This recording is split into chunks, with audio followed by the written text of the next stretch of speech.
Hello, I'm Malcolm Haslett. And I'm Janice Baker. I was originally an immigrant, and Australia is my adopted home, as it is for millions of other Australians. It was easy for me, as it was so similar to England, where I came from. But what is the story of those who came from another culture? And Janice, as we all have a bank account, what has happened to the banking, or to banking generally, with the Royal Commission and all our plastic credit cards? Find out more next on Our Time. What am I going to do, Janice? I don't know. I know, neither do I. Somebody stole my EFTPOS card and must have been looking over my shoulder when I was putting my numbers in, and they've cleaned out my bank account. Oh dear. We need help from a professional. Yes, we to do. tell us more. Thank goodness John's here to tell us what to do. Well, he's the only one we could get. John Grocke, welcome to Our Time once again. Thank you. Thank you. If it's got anything to do with money, we're always on the phone to John. Yes.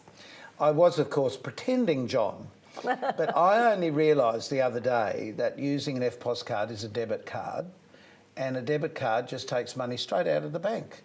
So That's right. Somebody somehow got my PIN numbers, and that's really easy. You know, we all stand in the supermarket, particularly where we self-serve ourselves these days, and they're put in a way, most of the EFTPOS or machines are put in such a way that you can't exactly do this as you select your numbers. No. And I only realised from talking to you that a credit card is different. So could you explain the difference between the cards for people as dumb as me? Credit cards have been around for a long time, and credit cards are where you use other people's money or the bank's money to make a purchase, and you pay off over time, or you pay off when you get the statement. A debit card can actually have two forms, but the simplest form is where it's attached to your bank account and you use your own money. Like an EFTPOS card. Correct. Or there are cards that can actually act as both a debit card and a credit card. If one is paying off the credit card aspect of a debit card regularly, it's fine. But if they aren't, it can be a more expensive card if there's a credit side to the debit card. So is there a cost in having a debit card? Generally, I like to have the card. Generally, a debit card is free of fee, but there might be a fee, a transaction fee, or an account keeping fee associated with the account it's linked to. But a credit card usually comes with a card fee. Yes. In fact, those of us who have the ability to pay our credit card off regularly when we get the statement are probably not profitable for the bank, and then a fee was introduced for the privilege of using the credit card. Yes, so instead of getting the They interest, get you every which way. They try. as you walk through the door. Yes. But we'd be stuck without them, to be frank, on the Yes. positive side. Yes, Okay, so that's cleared up that. Now, there's been a lot going through the Royal Commission about charges through banks and through AMP particularly, charging customers who didn't exist anymore and so on. And you're a financial advisor, so, and we trust you. And I guess most people believe if they go to a financial advisor, they're going to give trustworthy information. So what should people look for in a financial advisor that this isn't going to happen that's been happening? I would suggest that even some of the people that have been advising for AMP at that level as advisors are probably trustworthy and have actually worked hard for the interests of the people they're dealing with. The banking industry has probably taken too much control over the wealth industry, and because financial planning and wealth creation have been built into the banking system, the shareholders are really the first and foremost priority of the boards of these large companies. And there's a direct conflict between the shareholder interests that the board must meet and, of course, the best interest test now since 2012-13, which really says that the customer needs to be considered carefully and what they're being provided with is important. It was a really interesting analogy that somebody made, I heard, that the customers become the farmyard animal and the banks have become the farmer. Is that a fair comment? It is a fair comment because loyalty and long-standing account holding with the bank doesn't count for a lot today. And I think that's where people feel quite frustrated, to the extent that you need to contact the bank to ask whether there's a better deal, and perhaps it'll then be offered. They don't come to you and offer it because you've been their customer for a long time. Yes, it has changed, hasn't it? It has. Is it a good idea to put your money into different banks? Like have two, say, not just stay with the one bank, but actually have two different banks that you're dealing with? There is a government guarantee for accounts with a bank up to 250,000. So if someone has a larger amount of money in the bank, spreading that between different financial institutions is important. There is some leverage if you have... Sorry, John, before you go on, because if you had more than 250,000 and something went wrong, if you had $1 million invested, for example, and something actually did go wrong with the bank and the bank had to wind its operation up, then you'd lose your 250,000. But if you had another 250,000 there, another 250,000 there and there, those other three institutions may not have gone broke. Is that what you're implying? That is correct. The government, after the global financial crisis, the government brought in the guarantee to really prevent a run on the banks, effectively to give people confidence to leave their money in there. I think it's important. A lot of us don't realise that, but when you put a deposit in the bank, you're actually lending the bank that money for a rate of interest. So, which a lot of banks aren't actually giving you on not a lot, actually. Accounts. Yeah, that's right, not a lot. But there's another side to this, because everyone will complain about the interest rate, but of course that they're getting on their money. But of course, the interest rate now is so low to what it has been. Investing in that way is probably not the best idea, is it? You'd be better to invest money in a particular type of investment. I think it depends on the purpose, the time frame, and the individual's appetite for risk. Unfortunately, low interest rates have probably penalised those people that really feel they don't want to take any risk, which is our older retiree population, people who just really want a simple income. They're not greedy. They're happy with what they've got. They're not greedy for. That's right. So they've suffered in this environment, and in turn probably sponsored those people have been happy to take on additional debt. Has this been sort of going on for nearly 20 years, John? This low end, or this after the financial crash, money was being given out left, right, and centre for anything. And certainly I suffered through that time too. And then money tightened up and banks pulled money back in. And now we've got to sort of the end of that cycle in a way, with all of this coming out. Will banks start, because I've noticed on telly a lot of ads lately suggesting that you can borrow on a house or borrow on a car or borrow, and it's clearly a younger demographic that they're looking for. Clearly over time they'll be able to pay that back, one would assume. But at the same time, is that really what we're looking for? I think it's. I think you talk about the cycle, and things are cyclical. If I were to ask you how long you think it's been before we've had a rate increase, many people would suggest 3, 4, 5 years. We've had some rate adjustment, but the last rate increase was over a decade ago. Yes. We now have a generation who have graduated from schooling, gone into the workforce, have taken on debt in an environment where rates have come down and have been very nominal for a long period of time and have never been through a rising interest rate cycle. So there's some learning to come as that cycle changes. Yeah. Because I remember paying 21%, I think it was. It was John, a tough the lights time. have gone out. We couldn't have paid the power here. Just so we had a light go out here. Obviously, we haven't paid the power bill. Sorry about that. But that was... We do remember those cyclical changes, and 18 and 19% were very challenging times. So in our situation now, probably interest rates of 7 or 8% would have exactly the same impact because of the extent to which people have been able to borrow. Yes, because when the rates went up to that higher interest rate, the rates were then around 5, 6, 7, 8%, and we were sort of accepting that amount. Now we're up, I think, what are we up to now? Around 5% for most. Probably loans. Mortgage rates are still around 4 for variable. And for example, a car loan. If someone was looking for a car loan, we've heard of interest rates with private lenders going up to as much as 35%, which is terrifying. Yeah, absolutely. Look, it really is, because where people can support a reasonable repayment capability, probably car loans of 5, 6, 7% are probably where they would normally sit at the moment.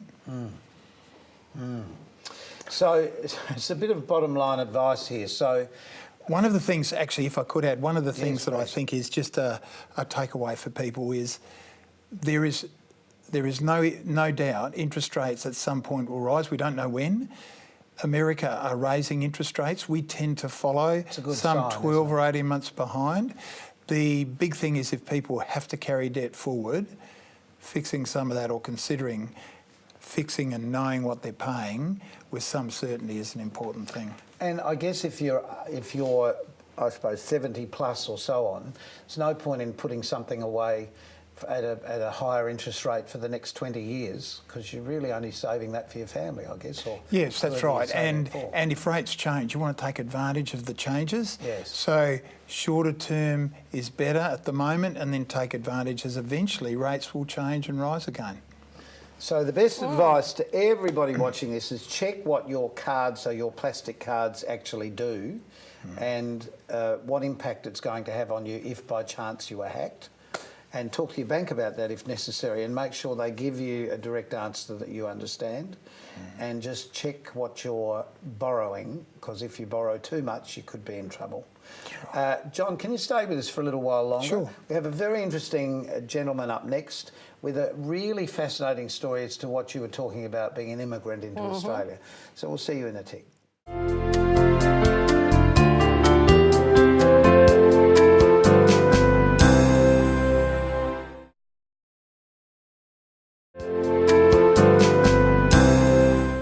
Welcome back. Come back to you too. Thank you so much, because you were an immigrant once, weren't you? Yes, I was. Were you a 10-pound bomb? Yes, I was. It almost sounds like it's a derogatory thing. I know, but you know, we were a big family. There's 6 children in my family, so 8 of us came over from England. And you were promised a better life. Absolutely. My father had always wanted to come to Australia because he was in the Navy and had been, Right. and always said that we would come, and it was just the right timing when we did. To make it happen. Well, joining us now is Martin Coglan, who is the producer and also the director, co-director of a show called Midway to Nowhere, that will be happening here in South Australia and hopefully later a national tour in 2019. Heavens, saying that's frightening. Welcome, Martin. Welcome, Martin. And you just told us a story that the last time you were interviewed on television was... I believe it was October 1967. I was on Pied Piper on Channel 7, and I was interviewed by the late Keith Smith. I was Isn't that 7. brilliant? I was 7. Took a long time to get you back then. Well, that's why I'm not nervous. I love it. Yes, just so used So, to it. Martin, this play is an interesting piece, and how did you discover it? Well, I've known the playwright George Dugic since 1980 when we acted together at Adelaide Uni. We worked on a play then called Andorra. I ran into George quite recently. He said, "Look," I said, "I've written this play," and I just said, "Well, okay, send me a copy." And I was very impressed with it, just because just 2 or 3 pages into it, I could see there'd been a great amount of attention to detail and very well thought out dialogue. And I said to George next time I saw him, I said, "George, why don't we put this on stage?" And George said, "Okay." And it's very topical as well, of course. Yeah, well, we'll talk about that in a tick, but I guess most people don't realise pieces like this don't just suddenly materialise out of anywhere. And the other thing is a lot of companies are preferring to do established pieces because they bring audiences, because people know what the work is. So putting your neck out really with an original piece, you really need all the help you can get to let people know that this is something that's a real story about this country that has yet not been told. Yeah. So just explain to us a bit about what the story is about. Well, it's set in Better Springs Creek refugee camp, which is really Bonegilla in northern Victoria. migrants, mainly from Serbia, who have come here. They have trauma and atrocity behind them. It's a story that's never been told. From the Second World War. From the Second World War, and they've arrived here and have pretty well. They've got use of their limbs, but that's about it. And they've just had to start all over again. And they are in limbo, so they're really trying to find themselves and establish a new sort of raison d'être. And they're really sort of the victim of circumstances which they don't always understand, and which are also beyond their control. Are our government helping these people or not at all? Do they? This was back then to start with. This was back then. Yeah. Well, you see, I mean, This is what 1950. it's set in 52. Okay, Yeah. but even then, there was no help for these people. They were basically then stranded. Well, we see I mean, among other things, what happened was that propaganda here and also abroad was saying, "Come to Australia. There's a job. There's a better life for you." Australians are very welcoming. They came here. There was a recession in 1952, so people in that situation are always last hired, first fired in any case. And I mean, for quite some time, for example, they just had to eat boiled mutton at Bonegilla, and there was a riot, and a substantial amount of it. It was the Italians who were very particular about their food, and a lot of it was burnt down. And today's generation don't actually realise what those generations went through, but the generations that are coming to the country now are going through, in many ways, the same thing. Do you know, I recall when I was a kid, there was a man called Bill Bajenko. I remember the name really well. He had a very thick accent, and he'd come over as one of those people, and he'd bought some land. So he must have come with some money. He'd bought some land. Which he was trying to farm, but because we were so sort of closed-minded to anyone from anywhere else at that period of time, because the war had happened, and you know, I'm a baby boomer, and our parents were very protective of the new children that were coming along. And suddenly, somebody who didn't speak English fluently, who ate different food. I remember kids at school bringing in like a metwurst or whatever it was that was very strong with garlic, and all the kids doing this. Yes, you what know, is it? What is this smell coming out of his lunchbox? We had real issues then, and really not a lot has changed, but this piece brings the original to light, doesn't it? It brings the original to light, and one of the reasons why I said to George Jiggish, look, we should do this play, George, because what you've got here, what you've had in the drawer here for 3 or 4 years, is good stuff. Is because what was happening then is happening again now. So we're really using the method where we're talking about the past in order to make a point about the present. You know, it's the old story, history repeating itself. Yes. But you didn't have that trouble, did you? Because you had an English background, and that's what we understood. Well, that's right. Language was the same. Just sort of fell in as Sayings, food was similar. Yeah. But where would we be today if we hadn't had the influence of Greek and Italian food? Just to drop two names, you know. Well, yes. I mean, that's precisely the point. The boys here would starve because there wouldn't be pizza. Or gyros. No, Exactly. that's Or right. Lebanese bread. Or Well, that's not cappuccino. what they have here. It's mostly pizza, but still. Well, have you introduced them to spaghetti yet, Malcolm? Yeah. I think they know that one too, Yeah. because that comes in a packet and it's instant. Yeah. But the difficulty of putting a production like this together, you need funds to do that, you need a cast to do that, you need a theatre to do it in, you need scenery, costumes and all of those things. Yeah. So you've given yourself a reasonable lead-up time to find all of those things. Yeah. I know you've had some auditions already, but you're also looking for more actors? Male actors, yes. Most of the female, we're very happy with the female actors who we've auditioned, but we're still looking for guys. Same problem we had at university. What sort of age group? Oh, I mean, one of the leads, the Serb leads, is somebody who's in their 20s. Somebody else who's in their 40s. Okay. So it's quite diverse. It's quite a range. Yes. So a couple of things. So if there are actors out there looking to be part of this new work, and new works are great because, you know, we've seen all the other stories. Let's see some new ones. To me, I'd much rather go and see something that's new and original and written here and relevant to our society than an American piece or maybe even an English piece. But so you can check out this website where you'll get a little bit more information, which is? Right. Go to the Star Now website because we're advertising it there. And if you want to audition, just type in Roman history at optusnet.com.au. Yep, we're putting that up on the screen for you. And I will reply promptly. Brilliant. So the piece is on in May of next year. May of next year. Yes. So we've got quite a run before that happens. Yeah. You've got a lot of time to build up enthusiasm. I know you've applied for some funding, but we don't know about that yet. No, we don't. So there may even be an investor out there who's interested, whose parents came through this lifestyle, if you like, who wants to tell the story. We'd actually be nice to have Martin back just to let us Yes, before, with a bit because of an we have update. got some time now. I'll probably have aged an awful lot by then. You mean the whiskers will be whiter?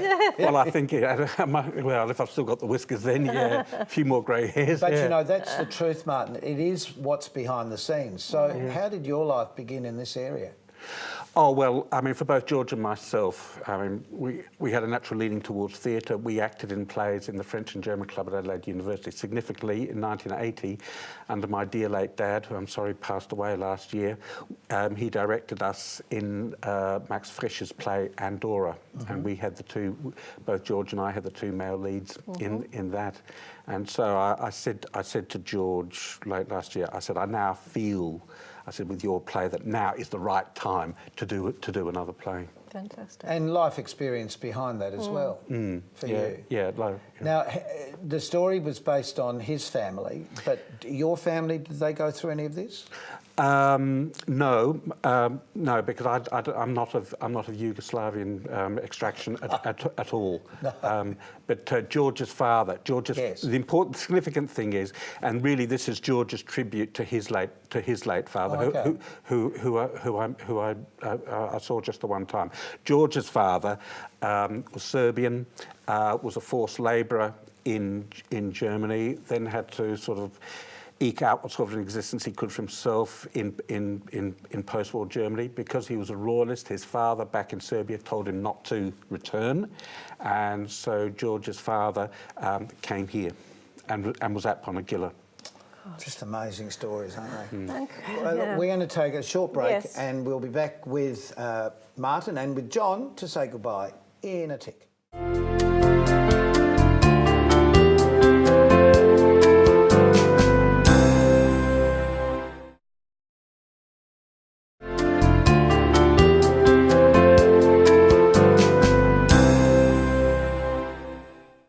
Welcome back. Yes, really interesting. I'm looking forward to seeing your play. It's called Midway to Nowhere. Sounds fascinating. And it'll be on in May of 2019. It's just frightening saying 2019 already. No, time flies. Already. And John, great advice. Is there any other advice you can give us while you're here that's I important? think one of the takeaways is be careful if you use a debit card on an account that has savings in it, because it might take a while to get your funds back into your account if someone does hack it. A credit card is a little bit easier because you've got a limit. Once that limit's breached, the reimbursement comes from the institution. So maybe the answer is to have a working account that you feed from another account, but it's how many accounts do you really need to have with the bank? That's the issue, isn't it? Exactly, exactly. So much to learn and so little time, as they say. And remember, we're looking for some male actors. And just a reminder of your website. Right, okay. Roman history, my address is romanhistory at optusnet.com.au. And I'm fascinated to know, why is it Roman history? Because I teach Latin and I lecture in Roman history and society at WEA. My interest in it was detonated at the age of 9. We spent a week there in Rome and Pompeii.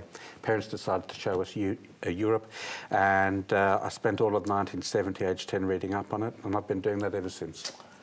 Just Fascinating. more interesting I stuff. know, There's yes. another whole interview, another whole conversation. It's been great. Thank you very much, Thank you chaps. It's both. been Thank lovely you. to talk to you both. Good. Janice, it's been lovely Yes, to have you likewise. sitting You. beside me once again. Malcolm, you're so kind. I know. So until next time, and we can talk more of this rubbish together. Yes. Keep yourself nice till then, Janice. Yes, take care of yourself. Bye. Bye for now.